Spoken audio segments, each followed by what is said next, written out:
Hi guys, welcome to my channel. In this video, I'm going to show you how I built a router table. So let's get started.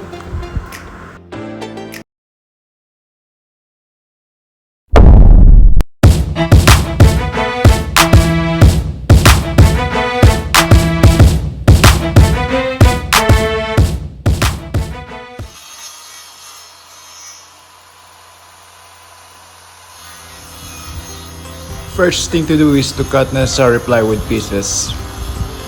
For this project, I only used scrap plywood.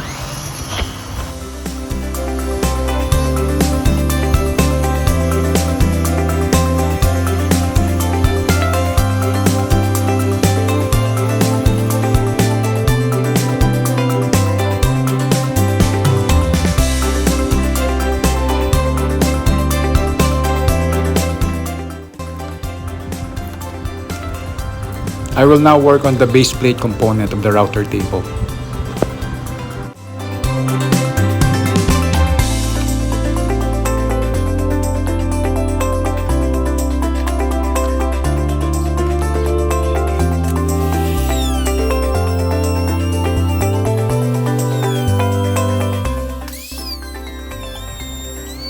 I will be carving out 10 square inch with a depth of 1/4 inch on the plywood using the palm router.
I will now install the start stop push button on the left side of the router table.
I will now drill pocket holes on the plywood pieces that will form the router table cabinet.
I am now assembling the router table cabinet.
Next to work on is the fence of the router table.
I also added this dust extraction enclosure at the back of the fence.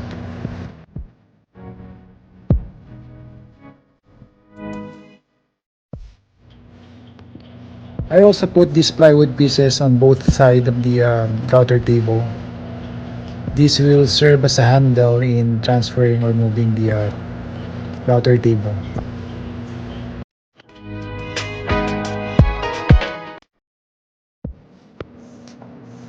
I will now install the doors for the router table cabinet.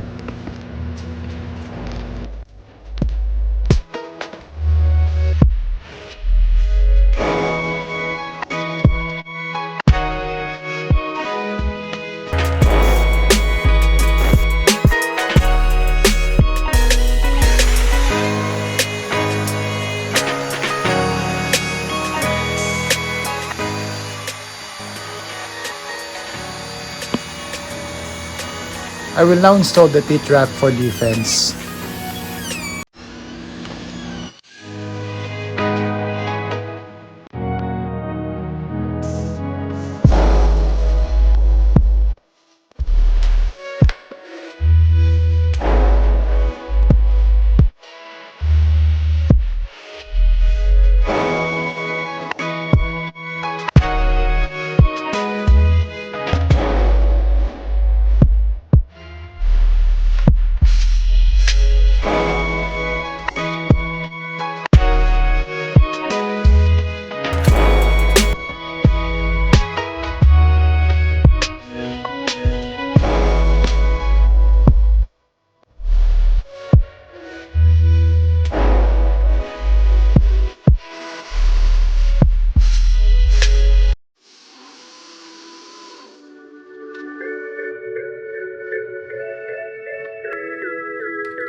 And that's it. The router table is now complete.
to get notified on my latest video uploads.